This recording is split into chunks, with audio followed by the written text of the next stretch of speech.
ये कहानी है नोआ की, जो रिइनकार्नेट होता है as the 13th imperial Prince. और दोस्तों, नोआ की ताकत इनफिनाइट है, यानी कि वो जितना चाहे अपनी ताकत को बढ़ा सकता है। उसकी ताकत पर कोई लिमिट नहीं है।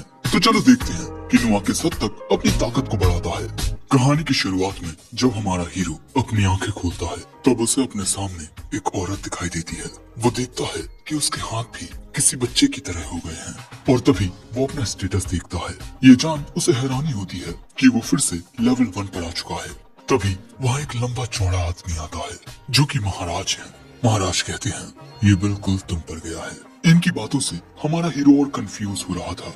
उसे समझ नहीं आ रहा था कि उसके साथ हो क्या रहा है। पर दोस्तों, हमारा हीरो फिर से रिबॉर्न हुआ है। और इसके बाद जब इसका नाम रखने की बारी आती है, तो महाराज इसका नाम नोआ अरारत रखते हैं, जो कि इस किंगडम का 13वां राजकुमार है। इसके बाद महाराज किसी शख्स से पूछते हैं कि इसकी काबिलियत क्या है। वो कहता है वाटर। और इसीलिए महाराज नोआ को एल्मीरिया जागीर का वारिस बनाते हैं, वो जगह जहाँ बहुत सारे वाटर क्लैंस हैं। जिसके बाद महाराज कहते हैं, मुझे इसकी स्किल्स दिखाओ। और इसके बाद क्रज नाम का वो पुजारी नोआ की स्टेटस विंडो दिखाता है। दोस्तों, नोआ की वाटर की काबिलियत डबल एस रैंक की होती है, जिसे देख नोआ खुद भी हैरान होता है। साथ ही यहाँ जितने भी लोग मौजूद थे, वो सब भी हैरान होते हैं, क्योंकि कोई भी शख्स पैदाइशी एस रैंक नहीं होता। और इसी तरह हमारे हीरो नोआ की ये कहानी शुरू होती है, जहाँ वो एज अ नोबल प्रिंस रिइनकार्नेट हुआ। इसके बाद हमें जानने को मिलता है कि ये मीरस एम्पायर वॉरियर्स का नेशन है, जो कि एक काफी बड़ी पहाड़ी रेंज में फैला हुआ है। और इस एम्पायर में काफी अमीर लोग रहते हैं। और इस एम्पायर के जो एम्परर हैं, उनके 10 से भी ज्यादा बेटे हैं, जिन्हें इंपीरियल प्रिंस कहा जाता है। जिसके बाद हम देखते हैं कि नोआ 6 साल का हो गया है, और बाकी के लोगों को उसकी स्टेटस विंडो कुछ ऐसी दिखती है, लेकिन नोआ को कुछ ऐसी E+S। और ये एस रैंक वाटर के लिए है। लेकिन नोआ के पास एक और काबिलियत है कि जितने ज्यादा लोग नोआ पर भरोसा करेंगे, उसके सबऑर्डिनेट बनेंगे, नोआ उतना ज्यादा ताकतवर होता जाएगा। और नोआ के इस लेवल की कोई सीमा नहीं है, यानी कि वो जितना चाहे उतना ताकतवर बन सकता है। अब नोआ को तैयार करने के बाद उसके मेट्स नोआ की तारीफ करती हैं कि ये कितना अच्छा बच्चा है, बाकियों से बिल्कुल अलग। इसके बाद जब नोआ नाश्ता कर रहा था, तभी एवेलियन नाम की एक मेड उसे आकर बताती है कि क्राउन प्रिंस और 4th प्रिंस उससे मिलने के लिए आए हैं। ये बात सुनते ही नोआ अपने भाइयों से मिलने के लिए जाता है। और दोस्तों, ये है 2nd प्रिंस, साथ ही क्राउन प्रिंस भी एल्बर्ट। और ये है 4th प्रिंस हेनरी। एल्बर्ट कहता है, नोआ, हम तुम्हारे लिए एक तोहफा लेकर आए हैं। इसके बाद वहाँ पर एक बंदा हाथों में एक छोटी कॉफिन लिए हुए घबराया हुआ अंदर आता है, क्योंकि उस कॉफिन में जो था, उसे देख नोआ भी घबरा जाता है। उसमें एक तलवार थी, एक ऐसी तलवार जो अब तक अनगिनत लोगों की जान ले चुकी है। नोआ सोचता है कि ये आखिर कैसी तलवार है जो क्राउन प्रिंस मुझे तोहफे के रूप में दे रहे हैं। और इसके बाद जब नोआ तलवार को उठाता है, क्राउन प्रिंस मुस्कुराता है और कहता है कि ये तलवार लेवियाथन है, हमारे एम्पायर की सबसे ज्यादा पावरफुल वाटर मैजिक सोर्ड। लेकिन इस तलवार में एक खास बात है कि ये तलवार खुद अपना मालिक चुनती है, और जिसे ये तलवार नहीं चुनती, और वो शख्स अगर इस तलवार को उठाए, तब उसका मरना तय होता है। लेकिन इस तलवार ने अपने मालिक के रूप में नोआ को चुन लिया है। इसके बाद क्राउन प्रिंस नोआ की तारीफ करके यहाँ से चला जाता है। बाहर आकर 4th प्रिंस हेनरी पूछता है कि क्या उसे इतनी खास तलवार देना सही रहेगा। क्राउन प्रिंस कहता है, उस तलवार ने उसे चुना है, इसका मतलब उसमें काबिलियत है, वो तलवार उसी के पास रहे, यही बेहतर रहेगा। अब रात के वक्त नोआ अपनी मेड जोई से पूछता है कि आज वो इतनी परेशान क्यों लग रही है। नोआ के जोर देने पर जोई बताती है कि उसके होम टाउन में बाढ़ आ गई है, और उसकी माँ के वहाँ बीमार हो जाने की वजह से अब वो काम नहीं कर पा रही। इसीलिए जोई के रिश्तेदार चाहते हैं कि जोई अपनी माँ के बदले रेड लाइट एरिया में काम करे। ये सुन नोआ कहता है, कैसा रहेगा अगर हम तुम्हारी माँ को इस मेंशन में ले आए, उनके लायक यहाँ काफी काम है। साथ ही कैपिटल के वेस्टर्न आउटस्कर्ट में एक छोटा सा घर भी है, तुम अपनी माँ के साथ वहाँ रह सकती हो। नोआ की दरिया दिली देख जोई के आंसू निकल आते हैं, और वो अपने घुटनों पर झुककर नोआ का शुक्रिया अदा करती है। नोआ अपने मन में कहता है, ये कई सालों से मुझे सर्व कर रही है, मैं ये नहीं देख सकता कि मेरी सर्वेंट एक रेड लाइट एरिया में काम करे, ये मेरे उसूलों के खिलाफ है। और इसके बाद नोआ अपने बटलर डायलन से कहता है, जोई के होम टाउन टॉस में बाढ़ आ गई है, मैं चाहता हूँ कि तुम वहाँ पर जितना हो सके उतना जमीन खरीदो, ताकि हम वहाँ पर ज्यादा से ज्यादा लोगों की मदद कर सकें। लेकिन डायलन कहता है, पर मास्टर, वहाँ पर जमीन खरीदने के लिए हमें लगभग 7 लाख रैन की जरूरत पड़ेगी। और इसके बाद हमें जानने को मिलता है कि कैपिटल में एक एवरेज बंदे की सालाना इनकम बस 120 रैन है और जो नुआ के रिटेनर्स हैं उनकी सालाना आय 8000 रैन है। और अगर नुआ अपनी खुद की सारी संपत्ति मिला दे तब भी उसके पास सिर्फ 5 लाख रैन ही होगी। अभी इन्हें 2 लाख रैन की और जरूरत है। इसीलिए नुआ फैसला करता है कि वो साउथ में मौजूद अपनी जमीन को बेच देगा। डायलन कहता है लेकिन वो जगह तो महाराज ने आपको तोहफे के रूप में दी थी, उनकी इजाजत के बिना उस जगह को बेचना आपके लिए मुसीबत खड़ी कर सकता है। नोआ कहता है अपने लोगों की खुशी के लिए मैं थोड़ा दर्द सहने के लिए तैयार हूँ। ये बात सुन डायलन नोआ को शुक्रिया कहता है क्योंकि वो भी उसी गांव से है जिस गांव से जोई है। अब अगले दिन जब नोआ अपना काम करवा रहा होता है तभी फोर्थ प्रिंस हेनरी उससे मिलने आती हैं। वो उससे पूछते हैं कि क्या तुम कहीं जा रहे हो। नोआ बताता है कि वो 200 नामक टाउन में जमीन खरीदने के लिए जा रहा है। जिसके बाद हेनरी पूछता है कि क्या वो उस तलवार में कुछ महसूस कर पा रहा है। नोआ बताता है कि नहीं। हेनरी बताता है जितना मैं उस तलवार के बारे में जानता हूँ वो तलवार अपना मालिक खुद चुनती है और अपने मालिक के अलावा वो किसी और की बात नहीं सुनती और जो लोग उसे जबरदस्ती हथियाने की कोशिश करते हैं वो मारे जाते हैं। इसीलिए हेनरी कहते हैं कि उस तलवार का इस्तेमाल मत करना वरना तुम मारे जाओगे। अब अगले सीन में हम देखते हैं कि ये लोग 200 विलेज में पहुंच चुके हैं। अब यहाँ नोआ डायलन से कहता है कि वो गवर्नमेंट ऑफिस में जाए और वहाँ से इस गांव की लिस्ट लेकर आए। हम इस गांव में रह रहे लोगों को रहने के लिए एक नई जगह देंगे और जोई तुम मेरे साथ आओ। जिसके बाद ये दोनों खुद को छुपाए हुए गांव के थोड़ा अंदर आते हैं और इस गांव के असहाय लोगों को एम्पायर की ओर से खाना भी बांटा जा रहा है। लेकिन जब नोआ खुद से टेस्ट करता है तब वो देखता है कि इसमें खाने के नाम पर सिर्फ पानी है। और तभी वहाँ पर लोकल गवर्नमेंट ऑफिसर गारेल आता है इंस्पेक्शन करने के लिए।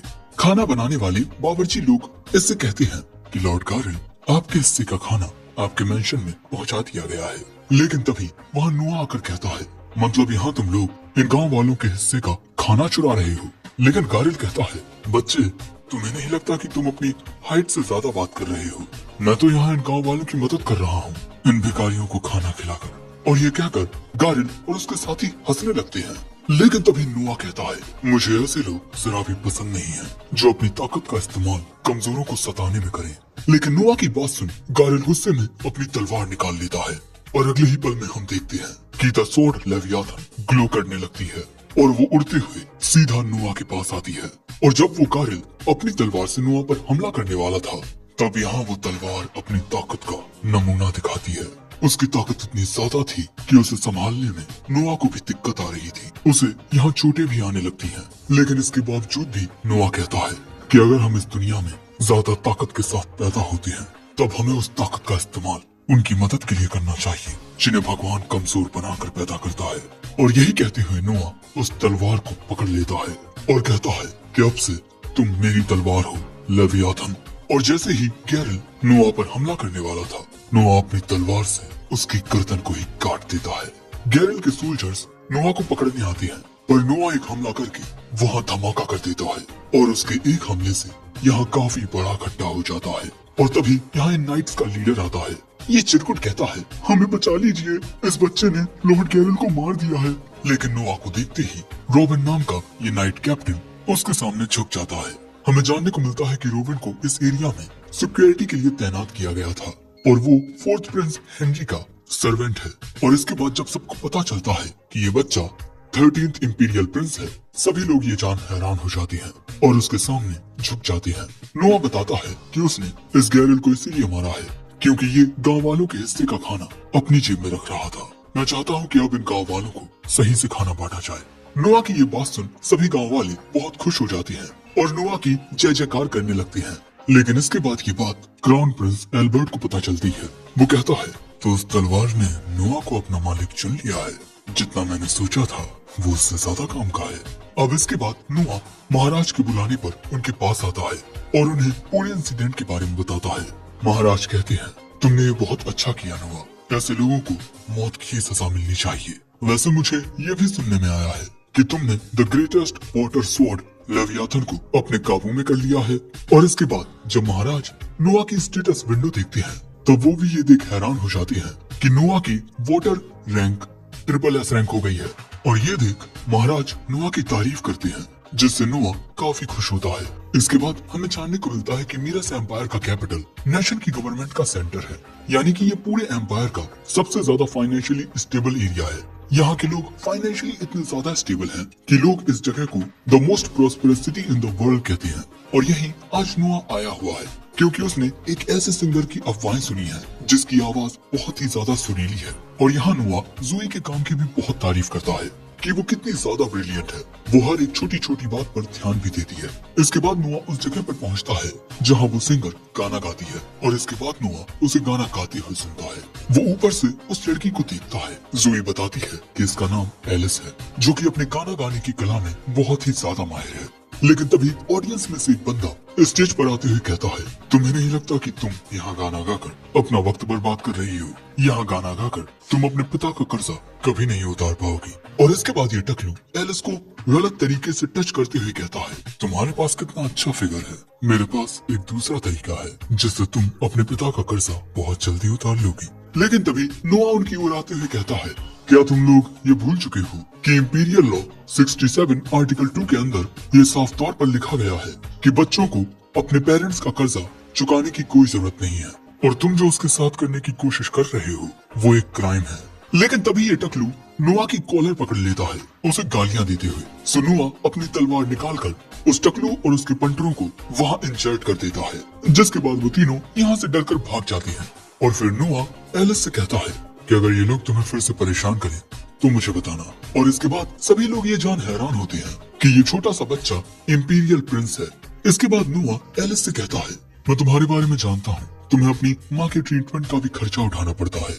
कैसा रहेगा तुम मेरे लिए काम करो, मैं तुम्हें पर मंथ 25 रैंक दूंगा, तुम बस अपनी सिंगिंग की काबिलियत को और भी ज्यादा इम्प्रूव करो। ये बात सुन एलिस खुश होकर नोआ को थैंक्स कहती है। इसके बाद जब नोआ अपने मेंशन में पहुंचता है तब वो वहाँ गेट पर कुछ लोगों को देखता है और पूछता है कि ये लोग कौन हैं। एवेलियन बताती है कि इनका कहना है कि ये लैंडर्स हैं। उन्हें देखते ही नोआ पहचान लेता है कि ये वही लोग हैं जो एलिस को परेशान कर रहे हैं। लेकिन यहाँ वो नोआ से अपनी बदसलूकी के लिए माफी मांगने आए हैं, पर नोआ कहता है कि उसके पास उन लोगों से मिलने का वक्त नहीं है। तभी वहाँ फोर्थ प्रिंस हेनरी आकर कहता है, काफी अच्छा फैसला है तुम्हारा, ऐसे लोगों से मिलना किसी भी राजकुमार के लिए शोभा नहीं देता। अब इसके बाद एक साथ बैठकर बात करते हुए नोआ बताता है कि वो उन लैंडर्स से इसीलिए भी नहीं मिल रहा ताकि उन लोगों को ये लगता रहे कि एक राजकुमार उनसे नाराज है, ताकि वो एलिस को परेशान ना करे। ये जान हेनरी कहता है, तुम सच में बहुत होशियार हो। फ्रैंक और गैरी भी तुम्हारी ही उम्र के आसपास हैं, पर वो तुम्हारे जितना नहीं सोचते। खासकर कि गैरी, उसे चीजें सीखने में बहुत वक्त लग रहा है। इसके बाद हमें जानने को मिलता है कि भले ही ये सभी इंपीरियल प्रिंस भाई हों, लेकिन इनकी माएं अलग अलग हैं। लेकिन गैरी और हेनरी सगे भाई हैं, इसीलिए उनके बीच का कनेक्शन ज्यादा डीप है। इसके बाद हेनरी कहते हैं, देखकर लगता है कि तुमने उस मैजिक सोर्ड को अपना गुलाम बना लिया है, तुम्हारे लिए उसको यूज कर पाना ज्यादा मुश्किल तो नहीं है ना। और तभी हम देखते हैं कि नोआ अपनी सोर्ड को समन कर लेता है, जो देख हेनरी भी हैरान हो जाता है। और इसके बाद नोआ अपनी तलवार को एक कीचेन के जितना छोटा बना लेता है। इसके बाद हमें जानने को मिलता है कि ये तलवार इनके पास पिछले 200 सालों से है, लेकिन इस तलवार में क्या क्या काबिलियत है ये कोई नहीं जानता। जिसके बाद हम देखते हैं कि नोआ के मेंशन के सामने झुके हुए इन लोगों को रात हो जाती है, जिस वजह से ये टकलू गुस्सा हो जाता है और नोआ को भला बुरा कहने लगता है। लेकिन तभी वहाँ हेनरी और नोआ आ जाते हैं और नोआ की तलवार के प्रेशर की वजह से ये टकलू घुटनों के भर झुक जाता है। अब अगले सीन में हम देखते हैं कि नोआ किसी जगह पर आता है, शायद वो यहाँ किसी पार्टी में आया हुआ है और नोआ के साथ होता है रेडॉक नाम का ये शख्स। नोआ के आते ही सभी लोग उसके स्वागत में तालियां बजाते हैं और उसकी काफी तारीफ भी करते हैं। और इसके बाद सभी लोग ये जान हैरान हो जाते हैं कि नोआ के पास national treasure the strongest sword Leviathan है, जो क्राउन प्रिंस ने उसे तोहफे के रूप में दी है। लेकिन तभी एक बंदा कहता है कि ये शायद से डुप्लीकेट होगी। सो अब नोआ यहाँ अपनी तलवार की ताकत का नमूना दिखाता है, जिससे सभी लोग बहुत घबरा जाते हैं। और इसके बाद रेडॉक नोआ की तारीफ करते हुए कहता है कि आप तो कमाल के हैं और आपकी तलवार में तो कमाल की ताकत है। और इसके बाद सभी लोगों को यकीन हो जाता है कि यही असली तलवार लेवियाथन है। और दोस्तों, जो बंदा नोआ को ताना मार रहा था वो तो अभी तक डरा हुआ था। जिसके बाद हम देखते हैं कि बहुत सारे लोग नोआ को ग्रीट करने के लिए आते हैं। यहाँ पर काफी बड़े बड़े लोग थे, काफी बड़े बड़े बिजनेसमैन, काफी बड़े बड़े ट्रेडर्स। और यहाँ पर नोआ एक बाप बेटी को देखकर ही पहचान लेता है कि ये बेटी अडॉप्टेड है। इसके अलावा नोआ और भी बातें बताता है, जैसे ये लड़की पहले एक गुलाम रह चुकी है। वो आदमी कहता है, आपने बिल्कुल सही कहा। मैंने इसे एक गुलाम के रूप में खरीदा था, लेकिन ये बहुत ही ज्यादा होशियार है, इसीलिए अब मैं इसे अपनी बेटी की तरह चीजें सिखा रहा हूँ। नोआ कहता है, मुझे तुम्हारी बातें सुन काफी अच्छा लगा। मैं तुम्हें कभी अपने मेंशन में बुलाऊंगा। ये सुन ये बाप बेटी नोआ को शुक्रिया कहती हैं और फिर यहाँ से जाने लगती हैं। क्योंकि नोआ ने इन्हें अटेंशन दी है, तो अब बाकी के लोगों की अटेंशन इन बाप बेटी पर आ गई है। और इसके बाद नोआ जैसे ही अपनी तलवार को छूता है, इस लड़की को ये महसूस हो जाता है। नोआ कहता है, जब से मैंने अपनी तलवार का इस्तेमाल किया है, वो लड़की उस आदमी को प्रोटेक्ट कर रही है। यानी कि जितना दिखता है वो लड़की उससे काफी ज्यादा काबिल है। अब अगले सीन में जब नोआ बाजार में आता है, तब उसे वहाँ 8th प्रिंस ऑस्कर दिखते हैं। वो वहाँ रुककर नोआ से पूछते हैं कि वो यहाँ क्या कर रहा है। नोआ बताता है कि वो बस यहाँ घूम रहा था। ऑस्कर कहते हैं, अगर तुम्हारे पास कोई और काम नहीं हो तो क्यों ना तुम मेरे साथ ट्रेजर हंट पर चलो। इसके बाद ये दोनों कोबाल्ट स्ट्रीट पर आते हैं। दोस्तों, इस एरिया में काफी सारी एंटिक चीजें मिलती हैं। इसके बाद ये दोनों यहाँ कोई अच्छी चीज ढूंढने का ट्राई करते हैं, पर इन्हें कुछ नहीं मिलता। लेकिन नोआ यहाँ एक किताब खरीद लेता है। ऑस्कर ये देख हैरान हो जाता है कि ये तो ग्रिमोर ऑफ एंड्रिया है, एक लेजेंडरी सोर्सरर की ग्रिमोर। ये एक जेन्युइन ट्रेजर है। और तभी नोआ अपनी तलवार निकालकर इस किताब पर लगा देता है, जिससे ये ग्रिमोर खुल जाती है और इसमें से बहुत ज्यादा मैजिकल पावर निकलती है, एक अजीब सी काली ताकत जिसकी अपनी खुद की कॉन्शियसनेस होती है। ये देख ऑस्कर के भी होश उड़ जाते हैं, क्योंकि ये उसी महान सॉर्सरर की स्पिरिट होती है जिसने हवा को अपने काबू में किया हुआ था। लेकिन नोआ इससे लड़ता है, वो इस पर अपनी तलवार से वार करता है, जिससे काफी ज्यादा प्रेशर क्रिएट होता है। और इसके बाद वो ग्रिमोर नोआ को अपने मालिक के रूप में चुन लेती है, जिससे नोआ की रैंक बढ़ जाती है। ये देख ऑस्कर भी सोच में पड़ जाता है कि ये इतना ज्यादा ताकतवर कब हो गया। तभी वहाँ एक बंदा आकर कहता है, मैं इस एरिया में एक एंटिक शॉप चलाता हूँ, मेरा नाम एलन है और राजकुमार आपकी काबिलियत देख मैं आपको एक आर्टिकल दिखाना चाहता हूँ जो शायद आपको पसंद आएगा। इसके बाद वो बंदा इन दोनों को अपनी दुकान में लाता है और इन्हें एक अंगूठी दिखाते हुए कहता है, जिससे मैंने ये अंगूठी खरीदी थी। उसने मुझसे कहा था कि ये अंगूठी अपना मालिक खुद चुनेगी, लेकिन इसने कभी कोई रिस्पॉन्स ही नहीं किया। इसीलिए मैंने सोचा कि ये कचरा है, लेकिन जब भी मैं इसे फेंक देता, ये अंगूठी मेरे पास वापस आ जाती। जिसके बाद नोआ इस अंगूठी को पहन कर देखता है, जिससे वो अंगूठी चमकने लगती है और नोआ को एक आवाज सुनाई देती है कि आप अब मेरे नए मालिक हैं। और इसके बाद वो अंगूठी एक आर्मर में तब्दील हो जाती है। लेकिन नोआ देखता है कि उसकी स्टेटस विंडो में कोई भी अंतर नहीं आया है। नोआ कहता है, मैं इस अंगूठी की कीमत तुम्हें जल्दी दे दूंगा। और ऑस्कर कहता है कि तुम रहने दो, मैं ये अंगूठी तुम्हारे लिए खरीदता हूँ, इसे मेरी ओर से अपने लिए एक तोहफा समझना। अब इसके बाद हम देखते हैं कि ऑस्कर नोआ को जोई के पास छोड़ देता है।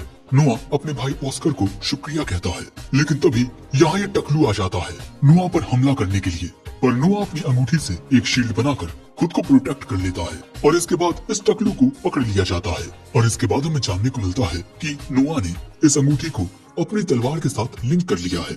ऑस्कर ये देख हैरान हो जाता है कि नोआ ने इतनी जल्दी इस अंगूठी को मास्टर कर लिया।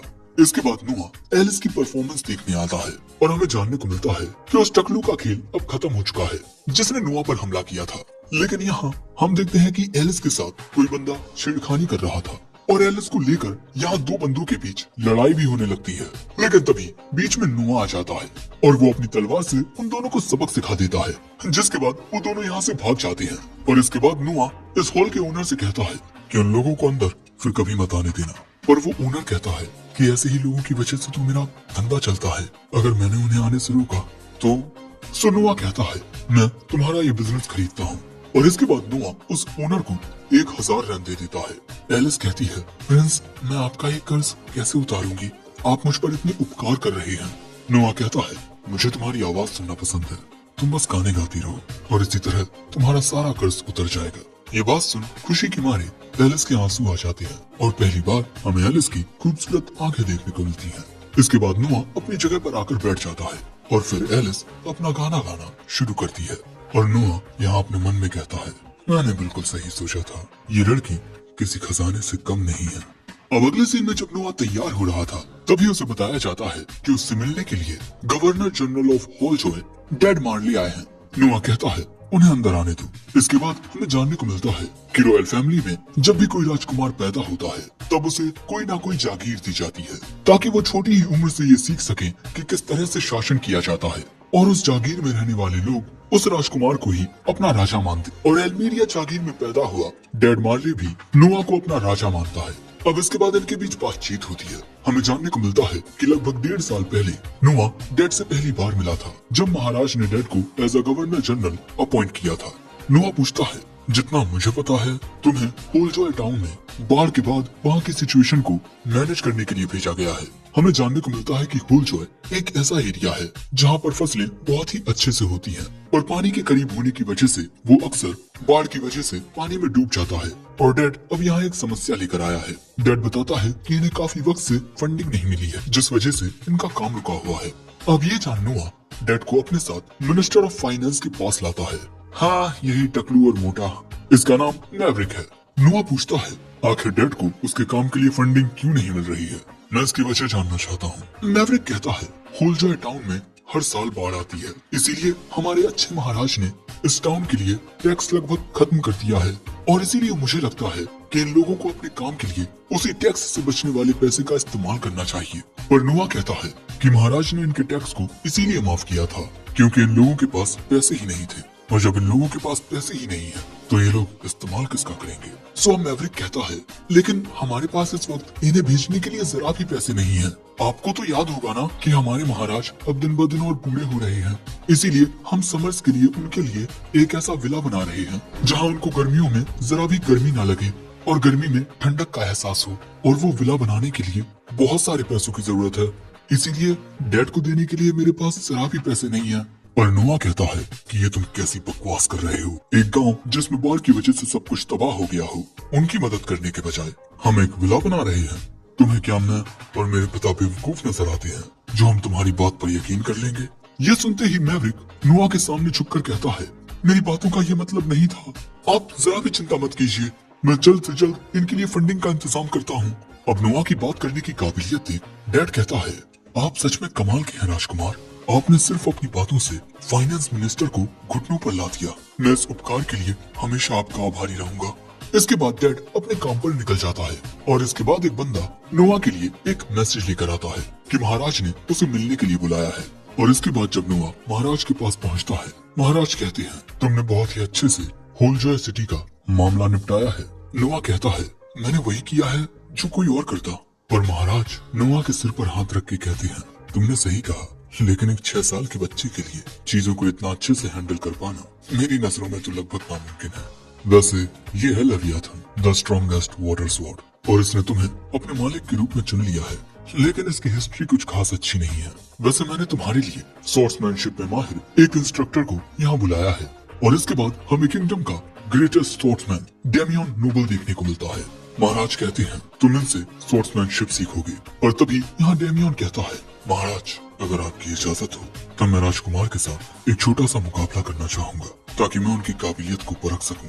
अब इसके बाद डेमियन कहता है, राजकुमार आप जैसे चाहे मुझ पर हमला कर सकते हैं। और इसके बाद जब नोआ हमला करता है, तब उसके हमले को डेमियन बहुत आसानी से रोक लेता है।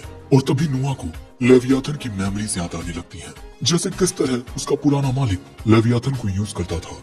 और इसके बाद नोआ डेमियन से लड़ते हुए उसकी तलवार को दूर उछाल देता है, जिसके बाद डेमियन कहता है, महाराज मुझे माफ कीजिएगा, पर राजकुमार को सिखाने की मुझ में कोई काबिलियत नहीं है। राजकुमार भले ही बस 6 साल के हों, पर इनमें एक अद्भुत काबिलियत है। ये बात सुन महाराज हंसते हुए कहते हैं, तुम सच में लाजवाब हो नोआ। कैसा रहेगा अगर मैं तुम्हें इस साल होने वाले नाइट सिलेक्शन एग्जाम का हेड बना दूं? नोआ कहता है, मैं आपकी उम्मीदों पर खरा उतरूंगा महाराज। और इसके बाद हमें जानने को मिलता है कि नाइट सिलेक्शन एग्जाम एक ऐसा इवेंट है जिसमें पार्टिसिपेंट पूरे एम्पायर से आते हैं, और इस एग्जाम के जरिए एम्पायर के लिए वॉरियर्स को चुना जाता है। इस एग्जाम में 2 लोग आपस में लड़ते हैं, और जो जीत जाता है उन्हें फाइनल बैटल के लिए कैपिटल बुलाया जाता है। और जो इस एग्जाम में अव्वल आता है उसे नाइट का टाइटल मिलता है। साथ ही वो डायरेक्टली अपर रैंक में भी ज्वाइन हो जाता है। और फिर उस नाइट का सबसे पहला काम होता है हेड जज का एक सबऑर्डिनेट बनना, यानी कि नोआ को अपने लिए एक बहुत ही ज्यादा टैलेंटेड नाइट मिल सकता है। जिसके बाद नोआ कहता है, अगर महाराज की इजाजत हो तब मैं उन नाइट्स का सिलेक्शन और उनकी जजमेंट कैपिटल में रहकर करना चाहता हूँ, ताकि मैं इस एग्जाम के लिए हर एक ताकतवर वॉरियर को खुद चुन सकूं। महाराज नोआ को इसकी इजाजत दे देते हैं। अब अगले सीन में अपने मेंशन में नोआ जोई से पूछता है कि क्या उसके गांव में ऐसे वॉरियर्स हैं जो नाइट सिलेक्शन एग्जाम में पार्टिसिपेट करना चाहते हो। जोई बताती है कि हाँ, उनके गांव से हर साल एक वॉरियर को इस एग्जाम के लिए भेजा जाता है, और इनके गांव से सिर्फ एक ही वॉरियर को इसीलिए भेजा जाता है क्योंकि इनके पास ज्यादा वॉरियर्स के ट्रेवल और एक्सपेंसेस के लिए फंड नहीं होता। ये बात सुन नोआ कहता है, मैं खुद चुनना चाहूंगा कि तुम्हारे गांव में कितने वॉरियर्स इस एग्जाम के लायक हैं। अगर मुझे ज्यादा वॉरियर्स पसंद आते हैं तो मैं उनके ट्रेवलिंग और एक्सपेंसेस का खर्चा खुद उठाऊंगा। इसके बाद नोआ डायलन को बुलाकर कहता है, कैपिटल में जितने भी खाली घर हो उन सभी को खरीद लो। हम उन वॉरियर्स के रहने के लिए एक डॉर्मेटरी बनाएंगे। और नोआ की ये बातें सुन जोई तो उससे इम्प्रेस हो जाती है। अब इसके बाद नोआ इस बंदे से मिलता है। तुम्हें याद होगा इस बंदे से नोआ पार्टी में मिला था और ये बंदा बहुत ही कम कीमत पर अपने होटल में नोआ के जो वो गेस्ट वॉरियर्स हैं उन्हें रहने देगा। लेकिन नोआ ये समझता है कि कोई भी मर्चेंट घाटे का सौदा कभी नहीं करता, इसीलिए वो उससे पूछता है कि आखिर तुम्हें क्या चाहिए। ये बंदा कहता है, आप सच में कमाल के हैं, इतनी छोटी उम्र में आप ये बातें कितने अच्छे से समझते हैं। आगे ये बंदा बताता है कि नाइट सिलेक्शन एग्जाम की तरह ही पैलेस एम्प्लॉयमेंट एग्जाम होता है और मैं आपसे जानना चाहता हूँ कि इस एग्जाम में किस तरह के लोगों को हायर किया जाता है। यानी कि ये बंदा अपनी बेटी को पैलेस में काम पर लगवाना चाहता है ताकि इसे पैलेस में चल रही बातों की जानकारी मिल सके। साथ ही अगर महाराज ने इसकी बेटी को किसी रात के लिए चुन लिया तो इसका भी बहुत ज्यादा प्रॉफिट मिलता है। अब इसके बाद नोआ कहता है, पहले मैं जानना चाहूंगा कि तुम किस लड़की को काम पर लगवाना चाहते हो। अगर मुझे वो पसंद आई तभी मैं तुम्हारी मदद करूंगा। अब नोआ ने यहाँ अपना बड़प्पन दिखाया है, इसीलिए ये बंदा और इसकी बेटी झुककर उसका शुक्रिया अदा करते हैं। और ये बंदा कहता है, राजकुमार मैं आपसे इजाजत चाहता हूँ कि मैं आपके क्रस्ट को अपने स्टोर पर एज अ साइन लगा सकूं। नोआ कहता है, ऐसा करके तुम पूरी तरह से मेरे अंडर आ जाओगे और मैं कभी भी धोखा सहन नहीं करूंगा। और इसके लिए वो बंदा राजी होता है। अगले सीन में हम देखते हैं कि बायरॉन को अपना सबऑर्डिनेट बनाने के बाद नोआ के स्टैट्स इंक्रीज हो गए हैं, लेकिन तभी वो नोटिस करता है कि उसका एक स्टैट कम हो गया है। शायद से एल्मीरिया में कुछ हुआ है। जोई, मैं महाराज से मिलने जा रहा हूँ, तुम वापस पैलेस में चली जाओ। और इसके बाद नोआ महाराज को इसके बारे में बताता है कि एल्मीरिया में कुछ गड़बड़ हुई है। तभी एक बंदा आकर महाराज को कोई मैसेज देता है, जिसके बाद महाराज कहते हैं, तुमने बिल्कुल सही कहा नोआ, एल्मीरिया में कुछ लोगों ने विद्रोह कर दिया है। क्या लगता है तुम्हें कितने लोग होंगे? नोआ थोड़ी देर सोचकर कहता है, मुझे लगता है कि इस वक्त उनका ग्रुप ज्यादा बड़ा नहीं है। महाराज कहते हैं, इस विद्रोह में 5000 लोग शामिल हैं और ये तुम्हारी जागीर में हुआ है, तो क्या तुम खुद इस विद्रोह का सामना करोगे? नोआ कहता है, मैं इतनी बड़ी जिम्मेदारी संभालने के लिए इस वक्त बहुत छोटा हूँ। बेहतर यही होगा कि आप मेरे किसी बड़े भाई को भेज दें। महाराज कहते हैं, मैंने तुमसे ऐसे जवाब की उम्मीद नहीं की थी, लेकिन चलो कोई ना, जैसा तुम कहते हो वैसा ही करते हैं। तो हमें किसे भेजना चाहिए? नोआ फोर्थ प्रिंस हेनरी को सजेस्ट करता है क्योंकि उसे हेनरी की काबिलियत पर पूरा यकीन था। महाराज कहते हैं, बहुत अच्छे। अब अगले सीन में हम नोआ और हेनरी को देखते हैं जो घोड़ा गाड़ी में बैठकर कहीं जा रहे थे। हेनरी कहता है, मुझे लगता है कि तुम्हें ये लड़ाई खुद लड़नी चाहिए थी। मुझे यकीन है कि तुम इसमें जीत जाते और ये तुम्हारे लिए काफी बड़ी अचीवमेंट होती जो तुम्हें काफी फायदा करती। नोआ कहता है, मैं भले ही जीत जाता लेकिन मेरे आदेशों से बहुत सारे सोल्जर्स मारे जाते। और अगले ही पल में नोआ को कुछ महसूस होता है और वो घोड़ा गाड़ी को रुकवा देता है। दोस्तों, नोआ ने सेंस कर लिया है कि विद्रोह करने वाले लोग आसपास हैं। अब इसके बाद वो जैसे ही बाहर आता है कुछ ट्रैप्स अनलॉक हो जाते हैं और वो नोआ को कैद कर लेते हैं और फिर कुछ लोग नोआ को घेर लेते हैं और हम देखते हैं कि नोआ बिल्कुल सही सलामत होता है। उसने कई सारी शील्ड से खुद को प्रोटेक्ट कर लिया था और इसके बाद नोआ अपनी तलवार निकालकर उनसे लड़ने लगता है। वो यहाँ मौजूद सभी गद्दारों को बहुत ही आसानी से हरा देता है। जिसके बाद हेनरी कहते हैं, तुम पहले से भी ज्यादा ताकतवर हो गए हो। वैसे कितना अच्छा होता अगर हम इन्हें इंटेरोगेट कर पाते। नोआ बताता है कि ये सब मरे नहीं हैं, जिंदा हैं। बस मैंने इन्हें लेवियाथन की पावर से बेहोश कर दिया है। इसके बाद हमें जानने को मिलता है कि एल्मेरिया में ज्यादा वॉर हॉर्सेस नहीं है, यानी कि ऐसे घोड़े जिन पर बैठकर लोग फाइट करते हैं। अब अगले दिन नोआ ब्रायन से मिलता है और उससे पूछता है कि तुम एल्मेरिया में भी अपना व्यापार करते हो, है ना? और मैं तुम्हें जो बात बताने वाला हूँ वो अगर तुमने किसी को बताई तो तुम्हारी मौत पक्की है। एल्मेरिया में कुछ लोगों ने विद्रोह कर दिया है और मुझे जानने को मिला है कि वहाँ पर कई सारे कैवेलरी मैन हैं, यानी कि ऐसे वॉरियर्स जो घोड़े पर बैठकर फाइट करते हैं। मैं तुम्हें 10,000 रन देता हूँ, जाओ और मेरी जागीर में मौजूद जितने भी घोड़े हैं उन्हें खरीद लो। और दोस्तों, फोर्थ प्रिंस हेनरी के मुताबिक जो घोड़े एल्मेरिया में विद्रोह करने वाले लोगों ने खरीदे हैं वो किसी और जगह से खरीदे हैं, न कि एल्मेरिया से। ब्रायन कहता है, लेकिन अगर मैंने उन सोल्जर्स का राशन पूरा खरीद लिया तब फिर वो चोरी चकारी करने लगेंगे। लेकिन यही तो नोआ चाहता था। नोआ ने एक बहुत ही अच्छा प्लान बनाया है ताकि उसके भाई को विद्रोह करने वालों से लड़ने में आसानी हो। अब अगले सीन में हम नोआ को महाराज के साथ देखते हैं और जिन असैसिन्स को नोआ ने हराया था उनसे महाराज को कुछ जानकारी मिली है, जैसे वो असैसिन्स नोआ को किडनैप करने वाले थे ताकि वो नोआ के बदले महाराज से मोटी रकम वसूल कर सके। नोआ कहता है लेकिन वो इतनी आसानी से तो ये सब कबूल नहीं कर सकते, शायद वो झूठ बोल रहे हैं। महाराज कहते हैं तुम चिंता मत करो, हम ये पता लगा लेंगे कि वो सच बोल रहे हैं या झूठ। और वैसे ये बहुत अच्छा हुआ जो तुम किडनैप नहीं हुए, वरना एम्पायर को काफी बड़ी दिक्कत हो जाती। और वैसे घोड़े खरीदने का तुम्हारा प्लान काफी अच्छा है। नोआ ये जान हैरान होता है कि इतनी जल्दी महाराज को उसके प्लान के बारे में पता भी चल गया। जिसके बाद महाराज कहते हैं क्राउन प्रिंस एल्बर्ट ने मुझे एक सजेशन दिया था कि मैं उन विद्रोह करने वालों को भूखा मरने के लिए छोड़ दूं, लेकिन अगर मैं ऐसा करूंगा तब वो गद्दार लोग हमारे लोगों पर हमला कर सकते हैं, जो कि जरा भी अच्छा नहीं रहता। लेकिन सच में तुम्हारा प्लान काबिल तारीफ है। मुझे लगता है कि मुझे तुम्हें कोई रिवॉर्ड देना चाहिए। चलो मैं तुम्हारे क्रेस्ट के ऊपर एक स्वॉर्ड का एडिशन निकाल देता हूँ। दोस्तों, एडिंग अ स्वॉर्ड का मतलब होता है एक वॉरियर का सिंबल, और महाराज की इजाजत के बिना ऐसे सिंबल को क्रिएट करना सजाए मौत होता है। लेकिन अगर महाराज खुद इसकी इजाजत दे देते हैं तो ये सबसे बड़े ऑनर्स में से एक होता है। इसीलिए नोआ यहाँ महाराज को शुक्रिया कहता है। अब इसके बाद नोआ ब्रायन से मिलता है जो उसका इंतजार कर रहा था। वो नोआ को बताता है कि नोआ ने उसे जो काम दिया था वो उसने कर दिया है। इसके आगे वो कहता है उन विद्रोही लोगों का लीडर कारफून है। कारफून एक ऐसा शख्स है जो अपने गोल को हासिल करने के लिए किसी भी हद तक जा सकता है। इसीलिए मैं कहूंगा कि राजकुमार आप संभल कर रहिए। और तभी एक मेड नोआ को आकर बताती है कि एक घायल आदमी मेन गेट पर आया हुआ है और वो आपको एक अर्जेंट रिपोर्ट देना चाहता है। इसके बाद नोआ उस बंदे से मिलता है। मैं एल्मीरिया के अडोरा में एज अ नाइट सर्व करता हूँ और मैं आपको ये बताने के लिए आया हूँ कि एल्मीरिया में विद्रोह शुरू हो गया है और उन लोगों ने हम पर हमला कर दिया है। नोआ कहता है मुझे ये बताने के लिए शुक्रिया, अब इनका इलाज करवाओ और रिवॉर्ड के रूप में इन्हें 500 नहीं 1000 रेन दिए जाएं। ये जान ब्रायन नोआ से कहता है कि वो खबर आपके इतनी भी काम की नहीं थी, फिर आप उसे इतना बड़ा रिवॉर्ड क्यों दे रहे हैं। पर नोआ कहता है कि वो बस एक मामूली सा नाइट है जो अपनी जान खतरे में डालकर मुझे ये रिपोर्ट देने आया। मैं कम से कम उसकी वफादारी का इनाम तो उसे दे ही सकता हूँ। अब इसके बाद शाम के वक्त जोई थोड़ी परेशान नोआ के पास आती है और नोआ को एक पैसों की थैली देती है जिसमें 500 रैन थे। और इसके बाद वो उसे एक स्लीपिंग ड्रग भी दिखाती है और ये दोनों चीजें उसे एक शख्स ने दी है जिसे वो नहीं जानती। उस आदमी ने कहा था कि वो इस ड्रग को नोआ की चाय में मिला दे और इनाम के रूप में उसने जोई को ये 500 रैन दिए थे। नोआ समझ जाता है कि ये उन्हीं गद्दारों का काम है, लेकिन वो पूछता है कि तुम ये सारी चीजें मुझ तक क्यों लाई। जोई यहाँ कहती है आपने मेरे लिए, मेरी माँ के लिए और मेरे गांव के लिए कितना कुछ किया है। मैं आपको धोखा नहीं दे सकती थी, लेकिन उन लोगों का कहना है कि अगर मैंने उनका काम नहीं किया तो वो मुझे मार देंगे, पर इसके बावजूद भी मैं आपको धोखा नहीं दे सकती।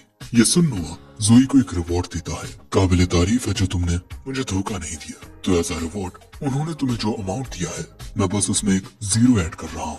साथ में एक और काम है जो तुम्हें मेरे लिए करना होगा। वो पूछती है कि मुझे आपके लिए क्या करना होगा।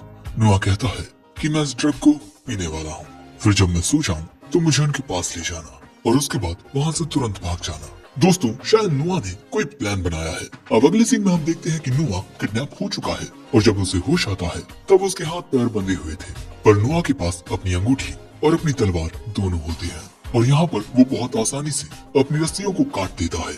और इसके बाद वो लेवियाथन की मेमोरीज के जरिए देखता है कि उसके साथ क्या हुआ। उसके बेहोश होने के बाद वहाँ कुछ लोग आए और वो उसे किडनैप करके घोड़ागाड़ी के जरिए यहाँ तक ले आए।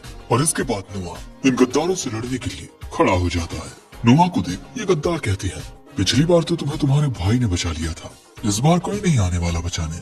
पर नोआ बहुत ही आसानी से एक असैसिन को खत्म कर देता है और कहता है शायद तुम लोगों को मरने की कुछ ज्यादा ही जल्दी है। और इसके बाद नोआ उनसे लड़ने लगता है। नोआ अपनी तलवार से उन सभी को खत्म करता जा रहा था और थोड़ी ही देर बाद वहाँ कई सारे सैनिकों को लेकर जोई भी पहुँच जाती है।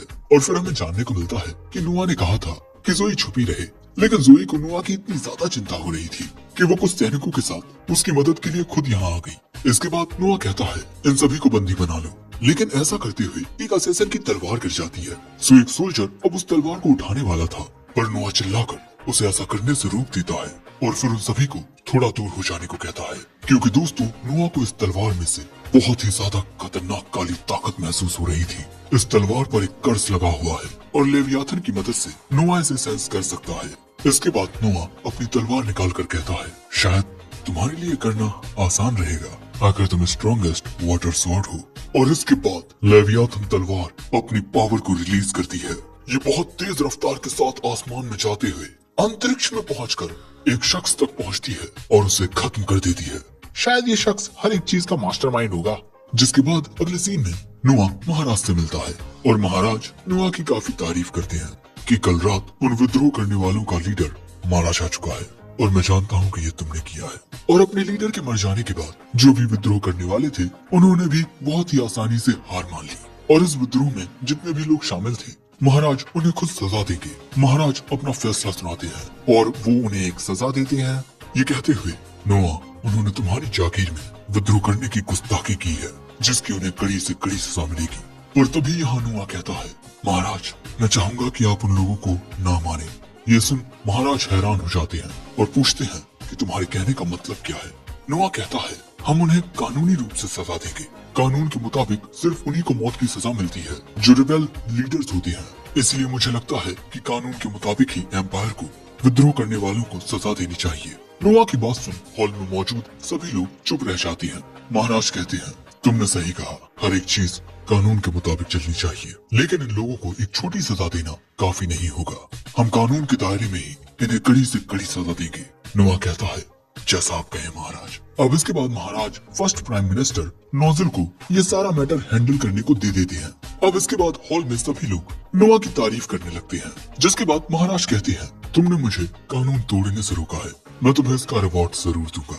मुझे तुम्हें एक टाइटल देना चाहिए और जितना अब तक मैं तुम्हें पहचाना हूँ उसके मुताबिक मैं तुम्हें टाइटल देता हूँ, द वॉइस, मतलब बुद्धिमानी का टाइटल। और दोस्तों ये टाइटल नोआ की स्टेटस विंडो में रजिस्टर हो जाता है और इसके बाद चारों ओर हॉल में यही आवाज गूंजती है, लॉन्ग लिव वाइस प्रिंस।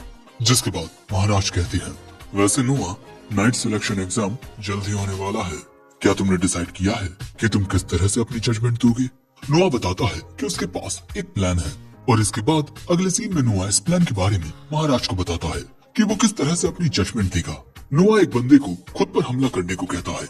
नोआ उसके हमले को एक शील्ड बनाकर रोक लेता है और इसी तरह वो बाकी लोगों के हमले को भी रोक लेता है।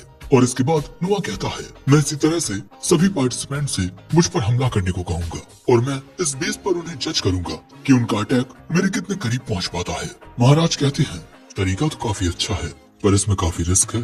अगर किसी हमले ने तुम्हारी डिफेंस को तोड़ दिया तो तुम घायल हो सकते हो। पर नोआ बताता है कि वो इसके लिए पहले से तैयारी कर चुका है। और ये सुन महाराज कहते हैं, यकीनन तुम बहुत होशियार हो, आखिर तुम मेरे बेटे हो।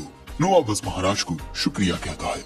इसके बाद हमें एक मेंशन दिखाया जाता है और यहाँ हम फर्स्ट प्राइम मिनिस्टर नोजेल को महाराज से कहते हुए देखते हैं कि महाराज, मुझे लगता है कि आप राजकुमार नोआ को अपना उत्तराधिकारी बनाना चाहते हैं। महाराज कहते हैं, मैं चाहता तो हूँ पर मैं चाहकर भी ऐसा कर नहीं सकता क्योंकि लॉ ये नहीं कहता, लेकिन उसमें सच में कमाल की काबिलियत है। साथ ही उसकी वो तलवार, बहुत खौफनाक ताकत है उसमें। लेकिन पुरानी दंत कथाओं के अनुसार लेवियाथन पर एक सील लगी हुई है जिसे कभी तोड़ा नहीं जाना चाहिए वरना कयामत आ जाएगी। पर मुझे लगता है कि नोआ खास है, वो उस तलवार को संभाल सकता है। तो दोस्तों, मानो या ना मानो, नोआ का आगे का सफर बहुत ही ज्यादा लाजवाब, मजेदार और शानदार होने वाला है। और हाँ, इसका नेक्स्ट पार्ट देखने के लिए वीडियो को लाइक करके हाइप जरूर कर देना, साथ ही कमेंट भी कर देना। ओके, बाकी सायोनारा।